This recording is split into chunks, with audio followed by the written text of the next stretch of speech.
Increíblemente popular hoy en día gracias a décadas de apariciones en diversos videojuegos, series y películas, aunque también altamente valorado en el mundo armamentístico como una muy compacta, pero a la vez potente arma de fuego. El AK-74U es una versión recortada del legendario rifle de asalto Kalashnikov AK-74, que alcanza prácticamente el peso y tamaño de un fusil HK MP5, pero manteniendo la potencia de un cartucho intermedio de fusil. Incorrectamente identificado debido a ello como un subfusil en varios medios populares, el AK-74U es en realidad una carabina de asalto, muy al estilo del M4A1 o el G36C en el mundo occidental, desarrollada para otorgarle a su tirador una relativamente compacta arma, más fácil de transportar en vehículos y de utilizar en ambientes confinados. Pero, ¿conoces a detalle su historia, sus capacidades y la razón de su salto a la fama? Mi nombre es Carlos Sánchez y estás en La Armería. Comenzamos.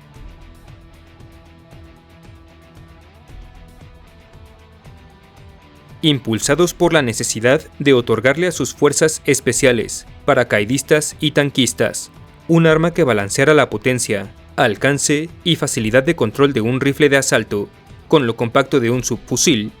los líderes del ejército soviético convocaron en 1973 una competencia de diseño para una carabina con cadencia de disparo variable. Su objetivo era sustituir con esta nueva arma a las pistolas ametralladoras y otras armas de defensa personal hasta entonces portadas por ciertos elementos de las fuerzas soviéticas, tales como la pistola Stechkin APS, por ejemplo, con un arma que le otorgara al soldado un mucho mejor desempeño en términos de daño y precisión a mayores distancias. Partiendo así del éxito logrado con este concepto por el ejército estadounidense en la guerra de Vietnam, de la mano de la carabina de asalto Colt CAR-15 Commando, también conocida como la XM-177, los soviéticos buscaron desarrollar por su parte una versión miniaturizada de su todavía prototipo rifle de asalto AK-74, que de la misma manera que el Colt Commando estadounidense, se entregara a cuerpos de fuerzas especiales que requerían de una alta potencia de fuego contenida dentro de una ligera arma de pequeño tamaño, que permitiera su uso en distancias cortas, pero mantuviera las características del cartucho de 5.45 x 39 mm. Así pues, las especificaciones de la antes mencionada competencia de diseño armamentístico especificaban un peso no mayor a los 2.2 kg sin munición para la nueva carabina, así como una longitud máxima de 45 centímetros con la culata abatida y de 75 centímetros con la culata extendida, además de un alcance efectivo de disparo de hasta 500 metros. Todas estas características tomadas del prototipo AO-46, presentado por Peter Andreevich Tkachev 4 años antes, el cual solo pesaba 1.9 kilogramos. Siguiendo entonces estas especificaciones, a la competencia ingresaron diseños de varios muy notorios armeros soviéticos de la época, entre ellos el modelo PP-1 de Mikhail Kalashnikov, el TKB-0116 de Igor Stechkin, el AG-043 de Sergei Gavrilovich Simonov, el AEK-958 de Andrei Semenovich Konstantinov, el increíble Volpov modelo Smerch de Alexander Shevchenko y el MA de Yevgeny Dragunov. Todos ellos diseños 100% nuevos y originales, a excepción del PP-1 de Kalashnikov, que era más bien un compacto rediseño de su, para entonces, ya aceptado en servicio fusil de asalto AK-74. Representando todas estas armas un paso hacia adelante en la industria armamentística de la época, al convertirse en las carabinas de asalto más compactas de aquel entonces, gracias a su tamaño y peso más similares a aquellos de un subfusil que de un arma con cartucho intermedio. El diseño de Mikhail Kalashnikov, sin embargo, gozaba de importantes ventajas frente al resto de sus competidores. Principalmente, la maquinaria que se requería para fabricarlo en serie ya existía en los más importantes arsenales soviéticos, pues esta era en su mayoría la misma que aquella usada para construir al AK-74, lo que representaba un millonario ahorro en costos de producción, a comparación al gasto que sería necesario de elegir a cualquiera de los otros candidatos. Entre otros componentes, la culata triangular, los cargadores, la empuñadura y el chasis del arma, así como los materiales y las técnicas de estampado del metal, resultaban idénticas a las del rifle de asalto antes mencionado, lo que llevó a la carabina PP1 de Kalashnikov, ahora denominada AKS-74U, a ser la ganadora de la competencia gracias a su excelente desempeño y a la carencia de grandes costos adicionales de instrumentación para su fabricación en masa. Sin embargo, el hecho de que la nueva carabina haya sido un rediseño del AK-74 no quiere decir que su desarrollo haya sido sencillo, pues la considerable reducción en tamaño de su cañón y su pistón de gas requirieron de muchas otras adaptaciones al arma para otorgarle la fiabilidad, la potencia y el alcance deseados. En primer lugar, la tasa de torsión del estriado del cañón, es decir, la distancia que viaja cada proyectil sobre dichas estrellas espirales para completar una rotación entera, se modificó de una vuelta cada 200 milímetros a una vuelta cada 160 milímetros, para imprimirle a la bala disparada una rotación más agresiva que resultara en una mayor estabilidad en vuelo, y con ello en un mayor alcance efectivo. Sin embargo, de manera más fácilmente notoria desde el exterior, y para permitirle al arma ciclar con fiabilidad entre cada disparo, a pesar de su pistón recortado, al AKS-74U se le incorporó un nuevo bloque de gas en el extremo de su cañón, acompañado de un potenciador de boca, cuyo propósito era atrapar a los gases de la deflagración e incrementar la presión de estos para canalizarlos hacia el pistón con suficiente fuerza, y así autocargar a la carabina sin riesgo de encasquillamientos. El interior cromado de este potenciador y su extremo en forma de cono también debían contribuir a quemar cualquier pólvora residual expulsada a través del cañón, para así reducir considerablemente el inmenso fogonazo propio de un arma con cartucho de rifle y cañón corto. El resultado de toda esta ingeniería fue un arma mucho más fácilmente maniobrable y portable que un fusil en entornos confinados, pero también mucho más precisa y potente que un subfusil a distancias medias, que en conjunto con su sistema mejorado de autocarga por pistón de gas, resultó en las siguientes características: una cadencia de disparo de 700 tiros por minuto, un alcance efectivo de 350 metros, una energía en la boca de su cañón de 1110 joules y una velocidad de salida de cada munición de 735 metros por segundo.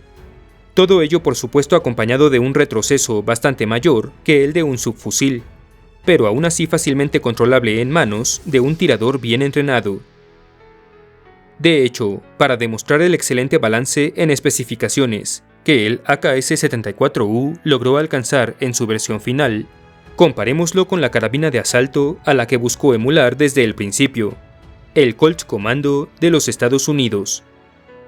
Como puedes observar, el arma soviética es 6 centímetros más corta, aunque 270 gramos más pesada que su contraparte occidental, y su alcance efectivo es solo 50 metros menor, debido sin embargo a su mucho más corto y portable cañón, con lo que podemos decir que, al menos sobre papel, ambas armas deberían ser prácticamente igual de efectivas, con la distinción de que una está solo un poco más enfocada a combates dentro de entornos confinados, y la otra solo un poco mejor balanceada para enfrentamientos en exteriores. Fue gracias a ello que, en 1977, las Fuerzas Armadas soviéticas aceptaron al AKS-74U en servicio, con la última ronda de pruebas a gran escala del arma, realizada en secreto por las divisiones aerotransportadas del Distrito Militar del Cáucaso en marzo de ese mismo año. Adoptada entonces oficialmente hasta 1979 para el grueso del ejército de aquella nación, a la nueva arma se le otorgó la hoy casi olvidada designación Grau de Carabina 6P26 y se comenzó a distribuir de inmediato, aunque gradualmente, a las más importantes unidades de tanquistas, fuerzas especiales, paracaidistas y fuerzas aeromóviles y de apoyo de aquel país. De esta manera, el AKS-74U se ha mantenido en servicio durante décadas y hasta el día de hoy, primero con el Ejército Rojo y posteriormente con las fuerzas militares y policiales de casi todo el extinto Pacto de Varsovia y de la Unión Soviética, para finalmente comenzar a ser sustituido poco a poco, por lo menos en Rusia, por la también carabina de asalto AK-105. Así pues, el modelo principal de dicha arma fue fabricado hasta 1993 en el arsenal de Tula, en Rusia, aunque diversas variantes también se construyeron en grandes números en países como Bulgaria y Yugoslavia, de la mano de las todavía populares carabinas Arsenal SLR-106 y Zastava M85 respectivamente. Más aún, dentro de la misma Rusia, el AKS-74U también fungió como la base de algunas otras únicas y muy modernas armas de fuego, como el Volpop OTS-14 Grozha para operaciones especiales, que hoy se utiliza en números limitados por algunas unidades Spetsnaz, o bien como la serie de subfusiles Gepard multicalibre que nunca pasó de la fase de prototipo.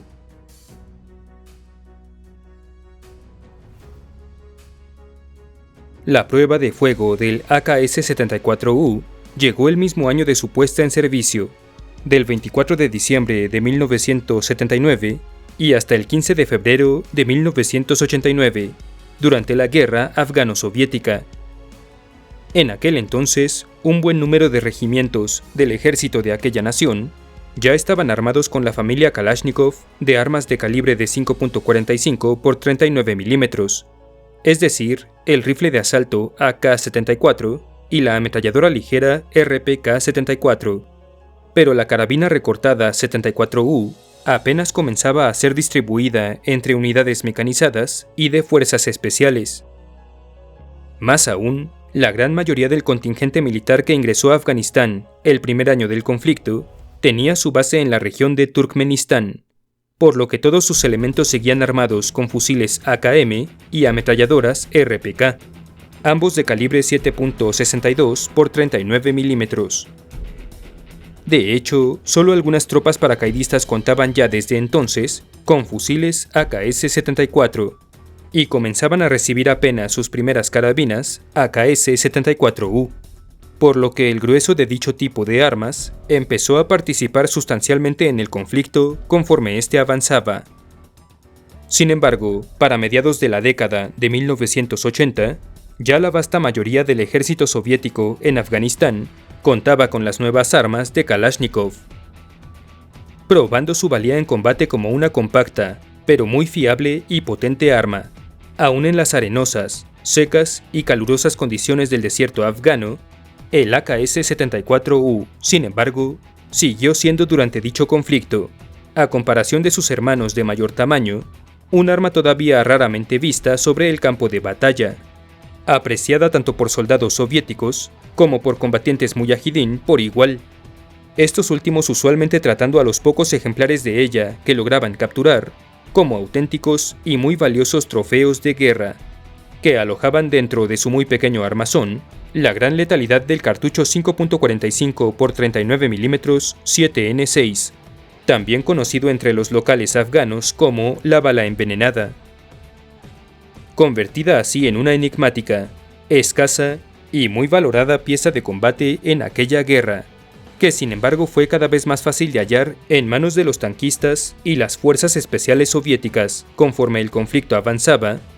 Esta carabina de asalto también fue utilizada posteriormente en conflictos como la Guerra del Alto Karabaj, la Guerra Civil de Georgia, la Primera y Segunda Guerra Chechena y la Guerra de Ucrania, manteniéndose en servicio activo hasta el día de hoy. Usado entonces también prácticamente en todas las naciones de los extintos Pacto de Varsovia y la Unión Soviética, así como en Cuba y en una gran cantidad de naciones africanas y del Medio Oriente, a las que fue exportado o en las que fue capturado. El AKS-74U, sin embargo, está siendo sustituido gradualmente en Rusia, tanto por la carabina de asalto AK-105 para cuerpos militares que requieren la potencia de un rifle, como por el subfusil PP-19 Vitiaz para fuerzas especiales militares y policiales que se desempeñan primariamente en entornos confinados. Sin embargo, con varios cientos de miles de ejemplares fabricados hasta 1993, y con el uso de un eficiente, poderoso y abundante cartucho intermedio, es claro que el AKS-74U no dejará de ver acción durante varias décadas más, tanto en su país de origen como en las decenas de naciones en donde todavía se encuentra presente.